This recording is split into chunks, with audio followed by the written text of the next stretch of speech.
Wasn't she just giving speeches about having a different B613? What up, everybody? Let's talk about it. Scandal, season 7 episode. I don't know. It'll be right in the description box. All right, y'all. Tonight was a good episode. I mean, it was, okay. I was like, okay, now we starting to get things rolling. Whatever's supposed to be happening is happening. Hey, I don't know. I mean, at this point, is Olivia gonna die at the end of the damn season? She just like all the way evil. Like, she's all the way on the evil side now. So is this gonna be a season about her redemption? Is she gonna get broke down to the white meat and then built back up? It got a scab and then it has to heal.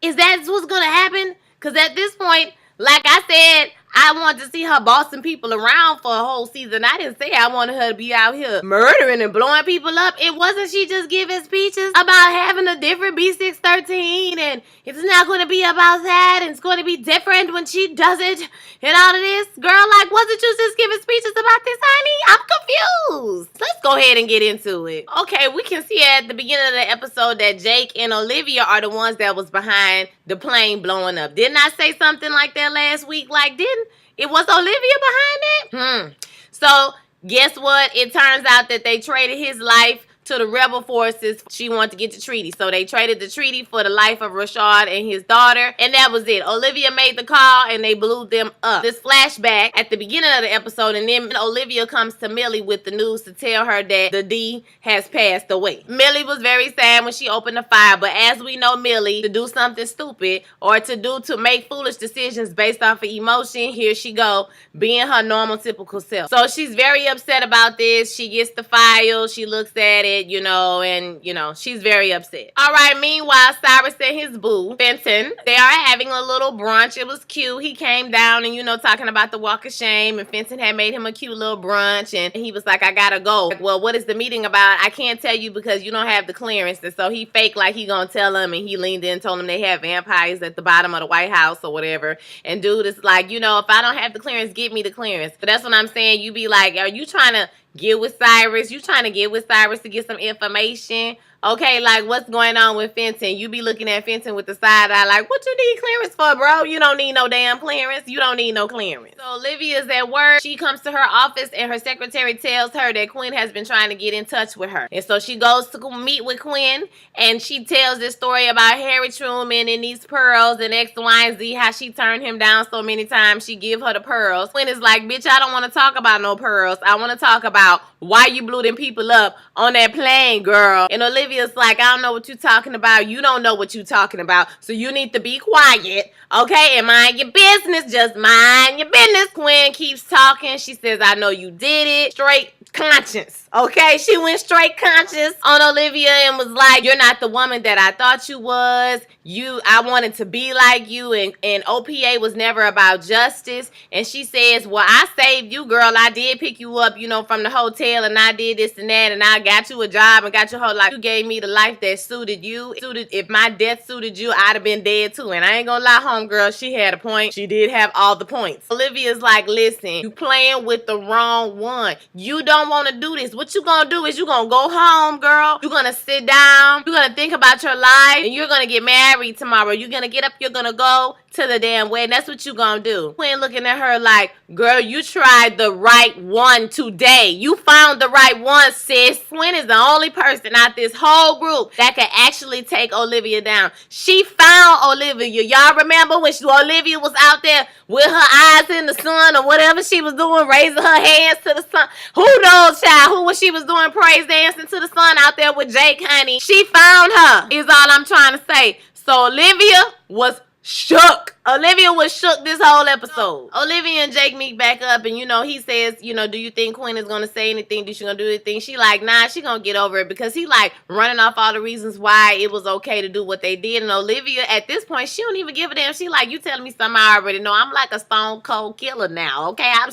What you talking about? I know why we did it. I'm just trying to make sure that Quinn ain't going to tell. So I'm like, oh, Olivia, child, Olivia. She said Quinn gonna get married. She gonna have her baby and everything just gonna be all good. It's gonna be great. I said, well, Olivia. So this whole episode, Huck is the best man and the maid of honor. So he's doing everything. He's like trying to get the arrangements made for the wedding, you know, trying to get everything done. Like, it's really cute. He was so committed to it, and you know Huck wants everything to be right. Like, he emailed Olivia a poem. He said, did you get the email with the poem I sent? She was like, no, I must have missed it. This fool said you were supposed to memorize it, but you sent it to me last night though, huh? How you was gonna send it to me last night? Like, I don't understand. That's where he was talking about the macaroons and the macaroon table. That was a real cute bit that they was doing. Okay, so we back in the Oval Office with Millie, and an ambassador from that other country, from Bashrine, comes in. So he says his only purpose now is to serve the new regime. Or that's how, like, expendable he is. He can't do nothing for them. They're gonna kill him and his family. He's there to bring a message. The message is that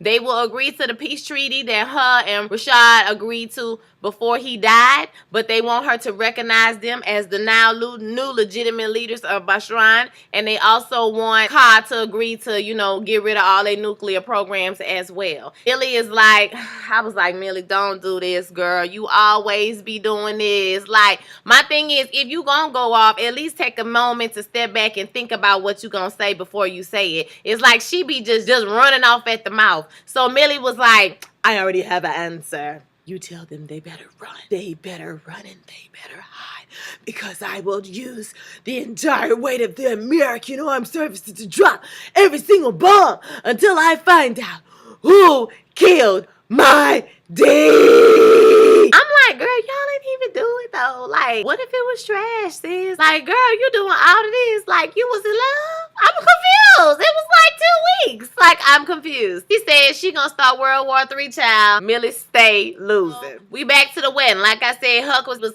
running around trying to get everything together for the wedding, and he got a call from Abby. Quinn is not there. She's not there. She's not at her house. And Huck was like, what do you mean? Give the phone to Olivia. Olivia has the phone. Quinn is gone. She left her ring. She ran. Olivia is shitting bricks at this point. She know that Quinn could take her all the way down. All the way down. All the way down. So Olivia is losing it, trying to figure out what's going on. So Charlie says that it is not cold feet. He know that she did not leave him. She would not just up and leave him or whatever. So he said it's not cold feet. They're trying to figure out what's going on. Huck had already snuck out. Huck went to Quinn's apartment. He's looking around the apartment. He found a laptop. And in the file, they have a file that says wedding vows. So he opens up the file and he finds out all these pictures, all this surveillance that Quinn been doing work trying to find out who killed President Rashad. Olivia is going to Jake, telling Jake that this is what she was doing. And he's telling her that this disappearance is a ruse. And she's really trying to build a case against them. So they need to find her. She's like, you need to find her and bring her to me. So Charlie and Abby have a little talk with each other. It was real cute. You know, about two weird people being together, because before the day started, Abby went to David Hill. She don't want him to be trying to hold her hand or whatever. And he was like, I get it. I get the whole point. You know, I understand what you're trying to say. He was talking about his vows and how he had practiced his vows. And he was talking about the first time he bought her a gun and the first time he saw her do this and that. It was like really gory and gross. But, you know, she was like, oh my God. He was like, I know it's weird. We're two weird people. We're two weird people in love.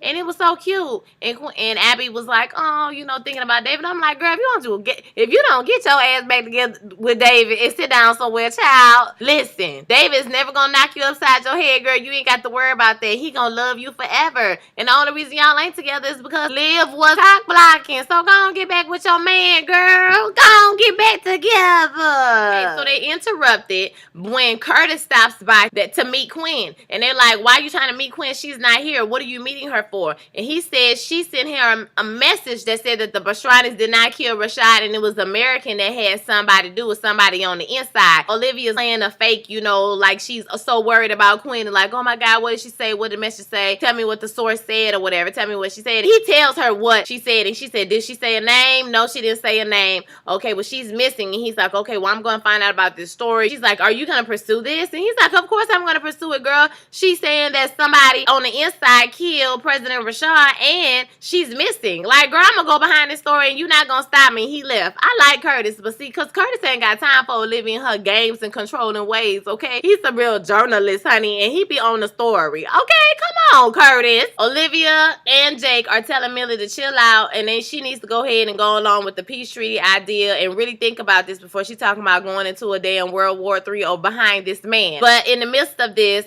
they find out who the mole is, because when Quinn confronted Olivia, she said that she had a witness. His name is Sergeant Ladd. He's the one who told Quinn about what happened, and so they're going to have to change the story, or they're going to have to get rid of him. Olivia, like I said, I'm about to start calling her Angela, y'all, because her selective morality be killing me. She's talking about, so we about to ruin an innocent man's life. We about to do, girl, you just killed a whole president and a girl, innocent girl that ain't never did nothing to nobody, who just wanted to go to school, child. I cannot.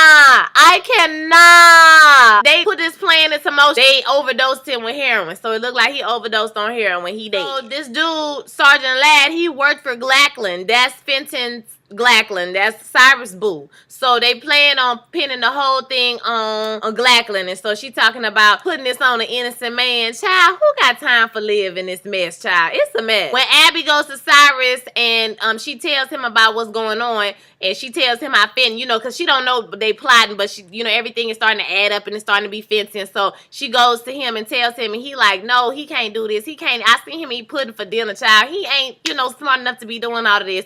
But then he started putting 2 and 3 together. He asked him about their security clearance earlier. You know, he's really been shadowing him and all this type of stuff. So he said, well, maybe, you know, he thinking, well, I don't know. Maybe he is using me as the end. They started looking into him more and more and more. And when they started looking into him, Charlie done already made up his mind that he is the one who did it. And so we see Charlie done turn into, didn't I say I want to kill a Charlie back last week? But I ain't want it back like this, y'all. I ain't want it back like this. He ain't do nothing. That man ain't do nothing. He had Fenton wrapped up in some damn saran wrap like Dexter bit. He had a bag of oranges talking about, I'm about to knock you upside the head with these oranges to see if they make a bruise. I can't with Charlie. I wanted him back, but not like this. He's serious about his boo. He ain't playing no games. So Millie calls Jake into her office, and she like, I summoned you an hour ago. I'm like, Millie, girl, you don't start acting like Fitz now. Don't start doing that. Don't do that. She was like, you know, suppose I know about your off-book activities, what you do when you off duty. You know, those activities. If I need you to take out the new coup leaders of Bashran, could you do that? And he was like, yeah, I could do that.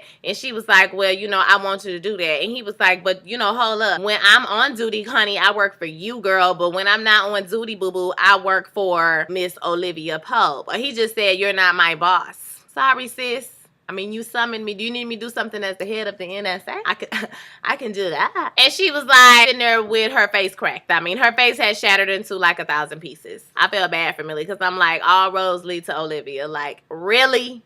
All roads lead to Olivia, not Fitz. So finally, Millie ends up going to Marcus for some advice. I don't know why exactly Marcus is so mad with Millie. I think I missed something in maybe one of the other episodes, but he had a straight attitude like the whole time. But he did say something which was relevant, and it makes a whole lot of sense. You just looking for a damn excuse, girl, to do the wrong thing. The man is dead. He dead, girl. He is dead to the airplane. This peace treaty is gonna get passed. That's what you wanted. You're gonna save millions of people. Yes, we are sad he dead, but you about to start a whole war behind a boo. Maybe he's jealous. You know, maybe he's jealous because he was like, is there anything else you wanted? And he was looking at her like, did you want some dick? Because I was gonna give you some if I have some. And she was like, bye, Marcus. Bye for Marcus. Bye, Marcus. He jumped out the car with an attitude and slammed the door. I was like, ooh, Marcus. Don't act like that, Marcus. Just stop coming when she call you. You ain't got to act like that, though. So we back at OPA, and they putting all the evidence together against Fenton. And they say something about he was supposed to be at the museum. Oh, when Quinn met Olivia, okay, at the monument, he says no, he wasn't there at that monument because he was there with me all night long till the break of dawn, honey. So he wasn't there. And then David says he thinks he can get some footage for them from that monument because they have the footage all night. Olivia is once again about to shit bricks. She is having a heart attack, so she runs. She tells Jay, you need to get the footage. You need to get that footage altered and deleted so they don't find out it's her. I don't think it would be an issue for her to tell them that she had met with Quinn because, I mean, she met with her and she did leave leave. It's not like she did nothing to her, but they did meet each other. Maybe because she could see if they was arguing. Maybe, you know, that would be easy to tell if they was arguing. They would want to know what they was talking about. So Huck chases down Glackland at the nick of time, runs down there and stops him from killing his ass, because he was finna cut off his arm. And y'all, this is the first time in a long time that Scandal has had me on the edge of my seat, because I was losing it. Like, I was about to crawl out of my chair like, Charlie, don't do it. I had put it on mute and everything, y'all, because I just can't take it when people be cutting up people's bodies and stuff. I can't take all of that. So Millie calls the ambassador back, tells the ambassador that she wants to do the peace treaty. She's changed her mind, but the only way she's gonna do it is if they sign the peace treaty. It's on her terms. They gonna either take it or they're gonna leave it, and she will recognize them as the new legitimate leaders of our shrine. Dude was happy because he came there like, I ain't tell your message, girl, because I'm trying to live. I got a family over there, and I ain't trying to go over there and telling people what you said, girl, because, you know. And she was like, nah, it's cool. So that worked out pretty good. She did the right thing. So we back to Charlie. He's losing his mind. He going crazy. He knocking stuff over. They telling him they're going to support him. It was nice when they said, you know, we're going to take care of you. We're going to help you.